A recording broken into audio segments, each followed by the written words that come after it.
নমস্কার বন্ধুরা, তোমাদের আসন্ন সমস্ত পরীক্ষার জন্য ভীষণ গুরুত্বপূর্ণ জিকে ক্লাস নিয়ে আমরা উপস্থিত হয়েছি। তো খুব মনোযোগ সহকারে দেখবে। তো চলো আজকের ক্লাস শুরু করছি। আমাদের প্রথম প্রশ্ন কি রয়েছে? ভারতের প্রথম বাঙালি রাষ্ট্রপতি কে ছিলেন? ভারতের প্রথম বাঙালি রাষ্ট্রপতি কে ছিলেন? অ্যান্সারটি কিন্তু হয়ে যাবে অপশন সি, প্রণব মুখার্জি। প্রণব মুখার্জি ছিলেন ভারতের প্রথম বাঙালি রাষ্ট্রপতি। তারপর কিছু উল্লেখযোগ্য কি পয়েন্টস লক্ষ্য করো কি রয়েছে। ডক্টর জাকির হোসেন সবচেয়ে কম সময়ের জন্য রাষ্ট্রপতি পদে স্থায়ী ছিলেন। ডক্টর ফখরুদ্দিন আলী আহমেদ রাষ্ট্রপতি থাকাকালীন জরুরি অবস্থা ঘোষণা করেন। নীলম সঞ্জীব রেড্ডি ছিলেন একমাত্র রাষ্ট্রপতি যিনি বিনা প্রতিদ্বন্দ্বিতায় জয়ী হন। জওহরলাল নেহেরু, লাল বাহাদুর শাস্ত্রী, ইন্দিরা গান্ধী প্রমুখ প্রধানমন্ত্রী পদে আসীন থাকা অবস্থায় মারা যান। ভারতের প্রবীণতম প্রধানমন্ত্রী কে ছিলেন? মোরারজি দেশাই। কত বছর? 81 বছর। রাজীব গান্ধী সবচেয়ে কম বয়সে ভারতের প্রধানমন্ত্রী পদে নিযুক্ত হন। তাহলে সবচেয়ে কম বয়সে প্রধানমন্ত্রী পদে নিযুক্ত হন কে? রাজীব গান্ধী। আর ভারতের সবথেকে প্রবীণতম প্রধানমন্ত্রী কে ছিলেন? মোরারজি দেশাই। কেন্দ্রীয় আবগারি দিবস কবে পালিত হয়? দিবস সংক্রান্ত একটি প্রশ্ন। কেন্দ্রীয় আবগারি দিবস কবে পালিত হয়? অ্যান্সারটি হয়ে যাবে অপশন এ, 24শে ফেব্রুয়ারি। 24শে ফেব্রুয়ারিতে কিন্তু কেন্দ্রীয় আবগারি দিবস পালিত হয়। তারপর দেখো বিভিন্ন দিবস। বিশ্ব রেডিও দিবস কবে পালন করা হয়? 13ই ফেব্রুয়ারি। ভ্যালেন্টাইন দিবস কবে পালন করা হয়? 14ই ফেব্রুয়ারি। অরুণাচল দিবস 20শে ফেব্রুয়ারি। বিশ্ব চিন্তা দিবস 22শে ফেব্রুয়ারি। কেন্দ্রীয় আবগারি দিবস কবে পালিত হয়? 24শে ফেব্রুয়ারি। তারপর দেখো জাতীয় বিজ্ঞান দিবস কবে পালিত হয়? 28শে ফেব্রুয়ারি। বিশ্ব নাগরিক সুরক্ষা দিবস 1 মার্চ। বিশ্ব পাই দিবস 14ই মার্চ। বিশ্ব ক্রেতা অধিকার দিবস 15ই মার্চ। 16ই মার্চ কি হয়? জাতীয় টিকাকরণ দিবস পালিত হয় 16ই মার্চ। বিশ্ব অরণ্য দিবস কবে পালিত হয়? 21শে মার্চ। বিশ্ব কবিতা দিবস কবে পালিত হয়? এটাও কিন্তু 21শে মার্চ। বিশ্ব জল দিবস কবে পালিত হয়? 22শে মার্চ। বিশ্ব আবহাওয়া দিবস কবে পালিত হয়? 23শে মার্চ। বিশ্ব যক্ষ্মা দিবস কবে পালিত হয়? 24শে মার্চ। বিশ্ব থিয়েটার দিবস কবে পালিত হয়? 27শে মার্চ। উড়িষ্যা দিবস কবে পালিত হয়? 1 এপ্রিল। জাতীয় সামুদ্রিক দিবস 5 এপ্রিল। বিশ্ব স্বাস্থ্য দিবস 7 এপ্রিল। জালিয়ানওয়ালাবাগের হত্যাকাণ্ড দিবস কবে পালিত হয়? 13 এপ্রিল। হিমাচল দিবস কবে পালিত হয়? 15 এপ্রিল। পরবর্তী প্রশ্ন, সংবিধানের কোন সংশোধনীতে পণ্য ও পরিষেবা কর অর্থাৎ জিএসটি প্রবর্তিত হয়েছে? সংবিধানের কোন সংশোধনীতে পণ্য ও পরিষেবা কর জিএসটি প্রবর্তিত হয়েছে? অ্যান্সারটি কিন্তু হয়ে যাবে অপশন সি, 101তম সংবিধান সংশোধনী আইনে। 101তম সংবিধান সংশোধনী আইনে পণ্য ও পরিষেবা কর প্রবর্তিত হয়েছে। পণ্য ও পরিষেবা কর বা জিএসটি হলো একটি মূল্য সংযোজন কর যা গার্হস্থ্য ব্যবহারের জন্য বিক্রি করা বেশিরভাগ পণ্য ও পরিষেবার উপর আরোপিত হয়। ফ্রান্স 1954 সালে জিএসটি প্রয়োগকারী প্রথম দেশ ছিল।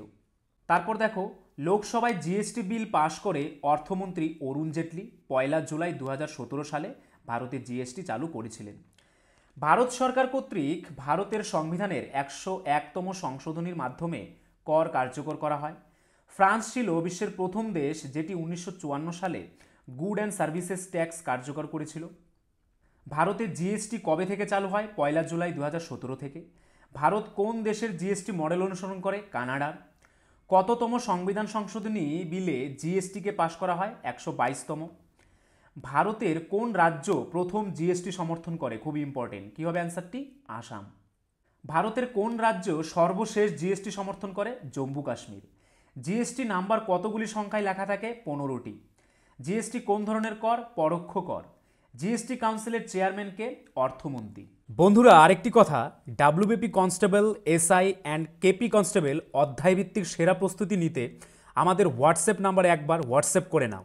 গণিত, ইংরেজি, জিকে, রিজনিং প্রত্যেকটা বিষয়ে একদম অধ্যায় ধরে ধরে বেসিক লেভেল থেকে একদম প্রথম থেকে ক্লাস করানো হবে।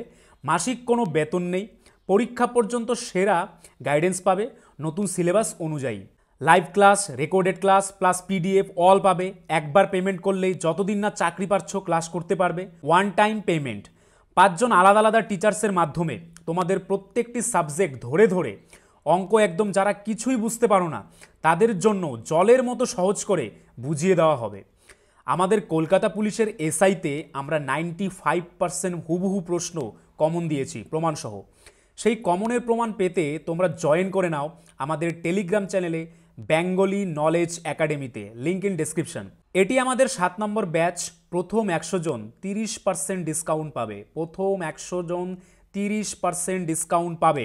তাই ভাই, তোমার যদি একটি সিট এনি হাউ চাই, যেহেতু পশ্চিমবঙ্গ পুলিশ এবং কলকাতা পুলিশ দুটো ভ্যাকেন্সি বেরিয়েছে, তাই একটিতে না একটিতে কিন্তু তোমার হবেই এবার। যদি আমাদের কাছে প্রস্তুতি নাও, 95% হুবহু কমন দেওয়ার দায়িত্ব আমাদের। তোমরা শুধু পড়াশোনা করবে। তো প্রস্তুতি নিতে হলে কিন্তু স্ক্রিনে দেওয়া নাম্বারে একবার অবশ্যই হোয়াটসঅ্যাপ করে নাও। একদম বেসিক থেকে ধরে ধরে প্রথম থেকে সমস্ত ক্লাস করানো হবে। নেক্সট প্রশ্ন, রাসায়নিক দুধ বলা হয় কাকে? কাকে রাসায়নিক দুধ বলা হয়? অ্যান্সারটি কিন্তু হয়ে যাবে অপশন বি, হরমোনকে। হরমোনকে রাসায়নিক দুধ বলা হয়ে থাকে। হরমোনকে রাসায়নিক দুধ বলার কারণ, হরমোন কোষে কোষে রাসায়নিক বার্তা প্রেরণ করে, তাই হরমোনকে রাসায়নিক দুধ বা কেমিক্যাল মেসেঞ্জার বলে। অ্যাড্রিনাল গ্রন্থি, এই গ্রন্থটি হরমোন তৈরি করে যা যৌন ড্রাইভ, কর্টিসল এবং স্ট্রেস হরমোন নিয়ন্ত্রণ করে। পিটুইটারি গ্রন্থি, প্রায়ই মাস্টার কন্ট্রোল গ্রন্থি হিসেবে উল্লেখ করা হয় এই গ্রন্থিকে। পিটুইটারি গ্রন্থি অন্যান্য গ্রন্থিগুলিকে নিয়ন্ত্রণ করে এবং হরমোন তৈরি করে যা বৃদ্ধি এবং বিকাশকে কী করে, ট্রিগার করে। তারপর কি রয়েছে, অগ্নাশয়, এই গ্রন্থি ইনসুলিন তৈরি করে, রক্তের শর্করার মাত্রা বজায় রাখার জন্য গুরুত্বপূর্ণ একটি হরমোন। তারপর কি রয়েছে, টেস্টিস, পুরুষদের মধ্যে টেস্টিস পুরুষ যৌন হরমোন টেস্টোস্টেরন তৈরি করে এবং শুক্রাণুও তৈরি করে। তারপর কি রয়েছে, ডিম্বাশয়, মহিলা প্রজনন ব্যবস্থায় ডিম্বাশয় ইস্ট্রোজেন, প্রোজেস্টেরন, টেস্টোস্টেরন এবং অন্যান্য মহিলা যৌন হরমোন তৈরি করে। পরবর্তী প্রশ্ন, স্বাধীন ভারতের প্রথম কেন্দ্রীয় বাজেট কে পেশ করেন? স্বাধীন ভারতের প্রথম কেন্দ্রীয় বাজেট কে পেশ করেন? অ্যান্সারটি কিন্তু হয়ে যাবে অপশন ডি, আর কে শানমুখম চেট্টি। আর কে শানমুখম চেট্টি স্বাধীন ভারতের প্রথম কেন্দ্রীয় বাজেট পেশ করেন। আর কে শানমুখম চেট্টি স্বাধীন ভারতের প্রথম কেন্দ্রীয় বাজেট পেশ করেন। তিনি 1947 সালের 26শে নভেম্বর স্বাধীন ভারতের প্রথম কেন্দ্রীয় বাজেট পেশ করেন। আর কে শানমুখম চেট্টি 1947 থেকে 1949 সাল পর্যন্ত স্বাধীন ভারতের প্রথম অর্থমন্ত্রী হিসেবে দায়িত্ব পালন করেন। বাজেট কি? বাজেট হলো আসন্ন আর্থিক বছরের জন্য সমস্ত প্রত্যাশিত প্রাপ্তি এবং ব্যয়ের একটি অনুমান। ভারতে আর্থিক বছর হলো 1 এপ্রিল থেকে 31শে মার্চ। এটা হচ্ছে ভারতের কি বছর? আর্থিক বছর। ভারতীয় সংবিধানে বাজেট শব্দটি ব্যবহার করা হয়নি। 112 ধারায় ব্যবহৃত শব্দটি হলো বার্ষিক আর্থিক বিবৃতি। রাষ্ট্রপতির নামে সংসদে বাজেট পেশ করা হয়। 28শে ফেব্রুয়ারি 1950 সালে জন মাথাই ভারতীয় প্রজাতন্ত্রের প্রথম বাজেট পেশ করেছিলেন। পিসি মহলানবিশকে ভারতীয় বাজেটের জনক বলা হয়। সিডি দেশমুখ হলেন প্রথম ভারতীয় যিনি ভারতীয় রিজার্ভ ব্যাংকের গভর্নর হিসেবে নিযুক্ত হয়েছেন। এনভি গাডগিল ছিলেন স্বাধীন ভারতের প্রথম শক্তিমন্ত্রী। স্বাধীন ভারতের প্রথম শিক্ষামন্ত্রী কে ছিলেন? মৌলানা আজাদ। মৌলানা আজাদ ছিলেন স্বাধীন ভারতের প্রথম শিক্ষামন্ত্রী। পরবর্তী প্রশ্ন, বাণিজ্যিক উদ্দেশ্যে কারা প্রথমে ভারতে এসেছিল? বাণিজ্যিক উদ্দেশ্যে কারা প্রথমে ভারতে এসেছিল? অ্যান্সারটি কিন্তু হয়ে যাবে অপশন সি, পর্তুগিজরা। পর্তুগিজরা ভারতে বাণিজ্যের উদ্দেশ্যে প্রথমে এসেছিল। পর্তুগিজ নাবিক ভাস্কো দা গামা হলেন প্রথম ইউরোপীয় যিনি আটলান্টিক মহাসাগর হয়ে ভারতের কালিকটে পৌঁছেছিলেন। 1600 শতকের মাঝামাঝি সময়ে ওলন্দাজেরা পর্তুগিজদের অনুসরণ করে ভারতীয় বাজারে প্রবেশের চেষ্টা করেছিল। ব্রিটিশ এবং ফরাসিরা অনেক পরে এসেছিল। ফ্রান্সিসকো দা আলমাইডা ভারতের প্রথম পর্তুগিজ গভর্নর হিসেবে নিযুক্ত হয়েছিলেন। পর্তুগিজরা কোচিনে তাদের প্রথম দুর্গ তৈরি করে।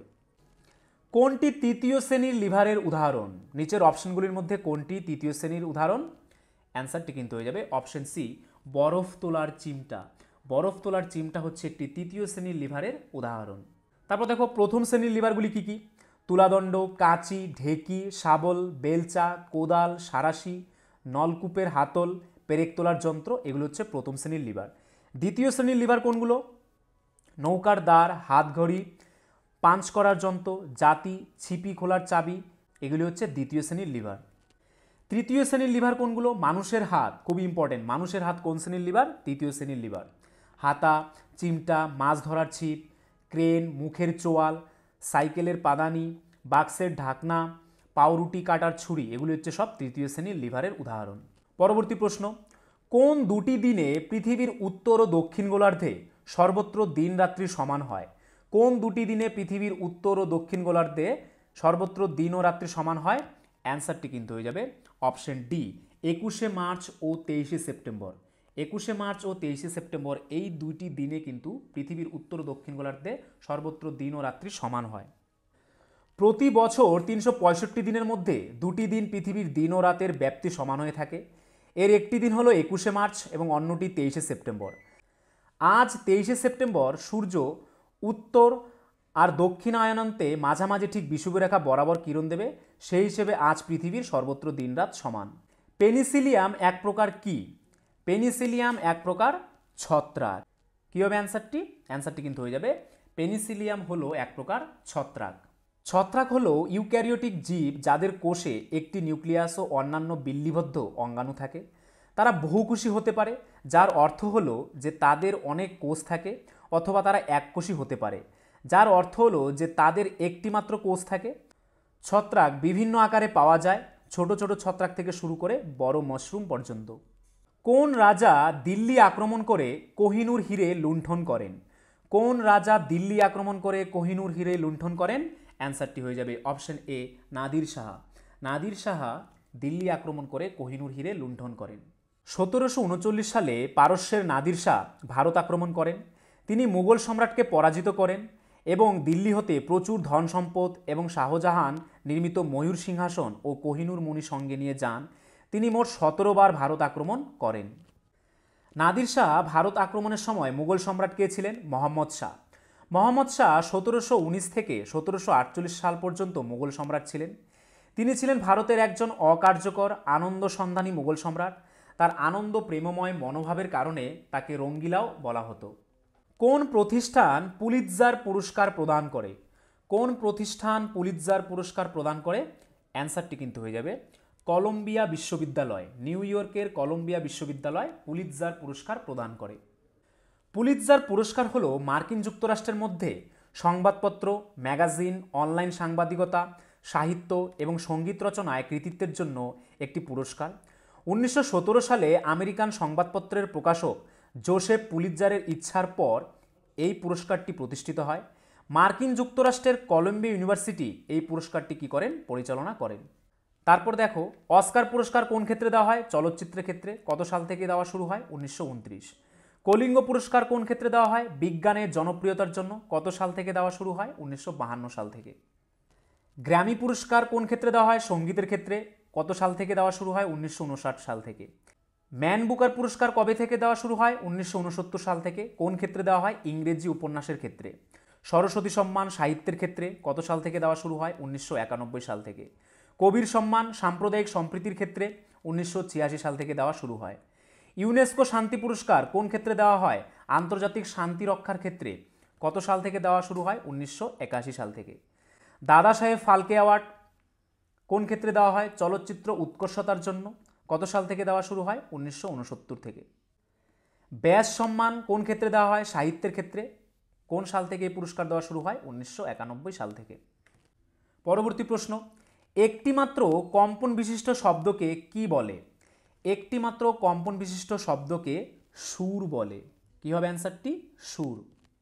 হার্জ হলো কম্পাঙ্কের এসআই একক। তাহলে কম্পাঙ্কের এসআই একক কি? হার্জ।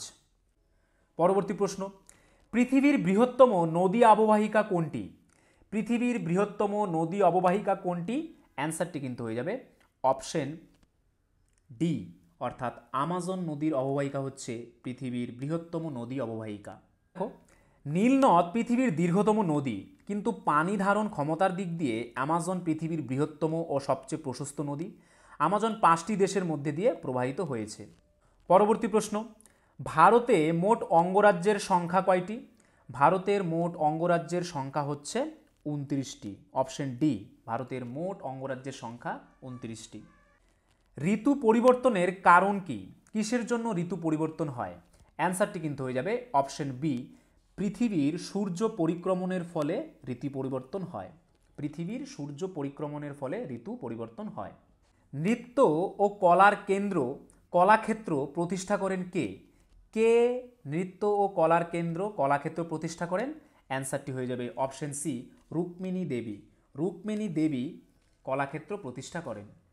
কলাক্ষেত্র, যা পরে কলাক্ষেত্র ফাউন্ডেশন নামে পরিচিত, রুক্মিণী দেবী অরুন্দালে তার স্বামী জর্জ অরুন্ডাল, একজন সুপরিচিত থিওসফিস্ট, আদিয়ার চেন্নাইতে 1936 সালে প্রতিষ্ঠা করেছিলেন এই কলাক্ষেত্র। গায়ত্রী মন্ত্র কোন বেদের অন্তর্গত? গায়ত্রী মন্ত্র কোন বেদের অন্তর্গত? অ্যান্সারটি কিন্তু হয়ে যাবে অপশন এ, ঋগ্বেদের অন্তর্গত। তারপর দেখো, এই গায়ত্রী মন্ত্রটি প্রাচীন সূর্য দেবতা সাবিত্রীকে উৎসর্গ করা হয়েছে। যজুর্বেদ আচার অনুষ্ঠানের সাথে সম্পর্কিত। 4টি বেদ আছে কি কি? ঋগ্বেদ, সামবেদ, যজুর্বেদ এবং অথর্ববেদ। ঋগ্বেদ হলো বিভিন্ন দেবতাকে উৎসর্গ করা স্তোত্রের একটি সংগ্রহ। সামবেদ সুর নিয়ে আলোচনা করে। যজুর্বেদ যজ্ঞের আচার রয়েছে। অথর্ববেদে জাদু মন্ত্র রয়েছে। যজুর্বেদ হলো সংস্কৃত মন্ত্র এবং শ্লোকের একটি প্রাচীন সংগ্রহ, যা হিন্দু উপাসনা এবং আচার অনুষ্ঠানে ব্যবহৃত হয়। নামটি সংস্কৃত উৎস থেকে নেওয়া হয়েছে।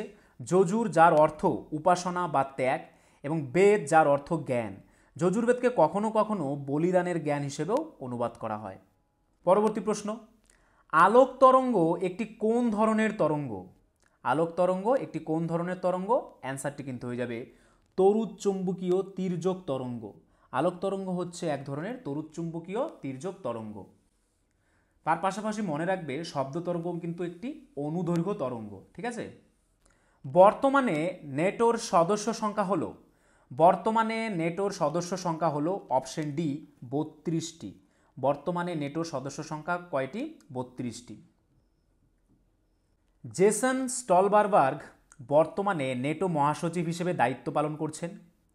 নেটো একটি সম্মিলিত প্রতিরক্ষা গোষ্ঠী। এর সদর দপ্তর বেলজিয়ামের ব্রাসেলসে অবস্থিত। নেটোর বর্তমান সদস্য দেশের সংখ্যা কয়টি? 32টি। অ্যাপেন্ডিক্স মানবদেহের যে অঙ্গের সঙ্গে যুক্ত থাকে? অ্যাপেন্ডিক্স মানবদেহের কোন অঙ্গের সঙ্গে যুক্ত থাকে? অ্যান্সারটি হয়ে যাবে অপশন সি, বৃহদন্ত্র বা সিকামের সঙ্গে যুক্ত থাকে। অ্যাপেন্ডিক্স নামক এই উপাঙ্গটি খাদ্যনালীর বৃহদন্ত অংশের সংযোগস্থলে অবস্থিত। 180 ডিগ্রি দাগিমা রেখাকে ড্যাশ বলা হয়। 180 ডিগ্রি দাগিমা রেখাকে কি বলা হয়? অ্যান্সারটি কিন্তু হয়ে যাবে অপশন সি, আন্তর্জাতিক তারিখ রেখা। 180 ডিগ্রি দাগিমা রেখাকে আন্তর্জাতিক তারিখ রেখা বলা হয়। আন্তর্জাতিক তারিখ রেখা হলো পৃথিবী পৃষ্ঠের ওপরে একটি কাল্পনিক রেখা, যা থেকে পৃথিবীতে একটি তারিখ শুরু ও শেষ নির্ধারণ করে। 180 ডিগ্রি মূলমধ্য রেখাটিকে আন্তর্জাতিক তারিখ রেখা হিসেবে নির্বাচিত করা হয়েছিল, কারণ মধ্য প্রশান্ত মহাসাগরের বিচ্ছিন্ন জনবহুল অঞ্চলের ওপর দিয়ে এই রেখাটি সম্প্রসারিত হয়েছে। কবিতায় প্রথম উর্দু ভাষার ব্যবহার করেন কে? কবিতায় প্রথম উর্দু ভাষার প্রয়োগ করেন কে? অ্যান্সারটি কিন্তু হয়ে যাবে অপশন এ, আমির খসরু। আমির খসরু প্রথম কবিতায় উর্দু ভাষার ব্যবহার করেন। আমির খসরু আলাউদ্দিন খিলজির দরবারে বিখ্যাত সঙ্গীত শিল্পী ছিলেন। দিল্লির সুলতানি যুগের কমপক্ষে 10 জন ভিন্ন শাসকের সবার তিনি সদস্য ছিলেন। আমির খসরু ছিলেন ভারতের একজন সুফি গায়ক, কবি এবং পণ্ডিত। খুসরোকে ভয়েস অফ ইন্ডিয়া বা প্যারট অফ ইন্ডিয়া হিসেবে উল্লেখ করা হয়। আমির খুসরো সেতার বাদ্যযন্ত্রটি আবিষ্কার করেছেন বলে মনে করা হয়। তাহলে কে সেতার যন্ত্রটি আবিষ্কার করেছেন? আমির খসরু। পরবর্তী প্রশ্ন, ক্যামেরায় কোন লেন্স ব্যবহৃত হয়? ক্যামেরায় কোন লেন্স ব্যবহৃত হয়? অ্যান্সারটি কিন্তু হয়ে যাবে অপশন এ, উত্তল লেন্স। ক্যামেরায় উত্তল লেন্স ব্যবহৃত হয়। গাড়ির হেডলাইটে অবতল লেন্স ব্যবহৃত হয়। একটি স্কুটারে একটি পার্শ্ব আয়না হিসেবে একটি উত্তল আয়না ব্যবহার করি। যে লেন্সের মধ্যভাগ মোটা ও এর প্রান্তভাগ ক্রমশ সরু তাকে উত্তল লেন্স বলে। এই লেন্সের বহুবিধ ব্যবহার রয়েছে। এর মধ্যে একটি হলো গাড়ির চালকের পাশে লাগানো আয়না বা দর্পণে উত্তল লেন্স ব্যবহার করা হয়। তারপর দেখো কি রয়েছে উত্তল লেন্সের বৈশিষ্ট্য। উত্তল লেন্সগুলি সাধারণত মাইক্রোস্কোপ, ম্যাগনিফাইং গ্লাস, চশমা, স্পষ্ট ছবির জন্য, আলো ফোকাস করার জন্য, camera, projector, telescope, multi junction, solar cell, দরজার পিফলস, বাইনোকুলার ইত্যাদিতে ব্যবহৃত হয়। তারপর কি রয়েছে অবতল লেন্স। বিভিন্ন ধরনের যন্ত্র যেমন স্ক্যানার, সিডি এবং ডিভিডি প্লেয়ারগুলিতে লেজার হিসেবে ব্যবহৃত হয়। বিভিন্ন ধরনের চিকিৎসা সরঞ্জামে অবতল লেন্সের ব্যবহার বিশিষ্ট। চক্ষুদানের জন্য দাতার চোখের যে অংশ প্রয়োজন সেটি কি? চক্ষুদানের জন্য দাতার চোখের যে অংশটি প্রয়োজন সেটি কি? সেটি হচ্ছে কর্নিয়া। সেটি কি? কর্নিয়া। কর্নিয়া হলো চোখের সামনের স্বচ্ছ পৃষ্ঠ, প্রধান ফোকাসিং অংশ। এটি অনেকটা জানালার মতো চোখে আলো পৌঁছতে দেয়। যখন কর্নিয়া ঝাপসা হয়ে যায় বা দাগ পড়ে, দৃষ্টি উল্লেখযোগ্যভাবে হ্রাস পায় বা হারিয়ে যেতে পারে। এই ব্যাধিটিকে কর্নিয়াল অন্ধত্ব বলা হয়। রেটিনার কোন কোষ বিভিন্ন বর্ণ চিনতে সাহায্য করে এবং উজ্জ্বল আলোতে দেখতে সাহায্য করে? রেটিনার রড কোষ মৃদু আলোতে দেখতে সাহায্য করে। পৃথিবীর দীর্ঘতম প্রবাল প্রাচীর যে দেশে আছে? পৃথিবীর দীর্ঘতম প্রবাল প্রাচীর কোন দেশে আছে? অ্যান্সারটি হয়ে যাবে অপশন এ, অস্ট্রেলিয়া। পৃথিবীর দীর্ঘতম প্রবাল প্রাচীর অস্ট্রেলিয়াতে অবস্থিত। গ্রেট ব্যারিয়ার রিফ হচ্ছে পৃথিবীর দীর্ঘতম প্রবাল রিফ বা প্রবাল প্রাচীর, যা 2900-র বেশি একক রিফের সমন্বয়ে গঠিত। রিফটি অস্ট্রেলিয়ার কুইন্সল্যান্ড রাজ্যের উপকূল ঘেঁষা কোরাল সাগরে অবস্থিত। স্পর্শ পদ্ধতিতে কোন অ্যাসিড প্রস্তুত করা হয়? খুবই ইম্পর্টেন্ট একটি প্রশ্ন। স্পর্শ পদ্ধতিতে কোন অ্যাসিড প্রস্তুত করা হয়? অ্যান্সারটি কিন্তু হয়ে যাবে অপশন সি, সালফিউরিক অ্যাসিড অর্থাৎ H2SO4 প্রস্তুত করা হয়। পাকিস্তান নামটি প্রথম কে উদ্ভাবন করেছিলেন? পাকিস্তান নামটি প্রথম কে উদ্ভাবন করেছিলেন? অ্যান্সারটি হয়ে যাবে অপশন সি, চৌধুরী রহমত আলী সর্বপ্রথম পাকিস্তান নামটি উদ্ভাবন করেছিলেন। 1942 সালের আগস্ট মাসে মহাত্মা গান্ধী কোন বিখ্যাত আন্দোলনের সূচনা করেন? 1942 সালের আগস্ট মাসে মহাত্মা গান্ধী কোন বিখ্যাত আন্দোলনের সূচনা করেন? অ্যান্সারটি হয়ে যাবে অপশন এ, ভারত ছাড়ো আন্দোলনের সূচনা করেন। ভারত ছাড়ো আন্দোলন ছিল একটি আন্দোলন যা ভারতে ব্রিটিশ শাসনের অবসানের দাবিতে দ্বিতীয় বিশ্বযুদ্ধের সময় 8ই আগস্ট 1942 সালে মহাত্মা গান্ধী কর্তৃক সর্বভারতীয় কংগ্রেস কমিটির বোম্বে অধিবেশনে শুরু হয়েছিল। অরুণা আসাফ আলীর জন্ম 1909 সালের 16ই জুলাই। তার প্রথম নাম ছিল কি? অরুণা গাঙ্গুলি। তিনি একজন ভারতীয় শিক্ষাবিদ, রাজনৈতিক কর্মী এবং প্রকাশক ছিলেন। ভারতের স্বাধীনতা আন্দোলনে সক্রিয়ভাবে অংশগ্রহণের জন্য তিনি ব্যাপকভাবে স্মরণীয়। তিনি 1942 সালে ভারত ছাড়ো আন্দোলনের সময় বোম্বের গোয়ালিয়র ট্যাঙ্ক ময়দানে ভারতীয় জাতীয় পতাকা উত্তোলন করেছিলেন।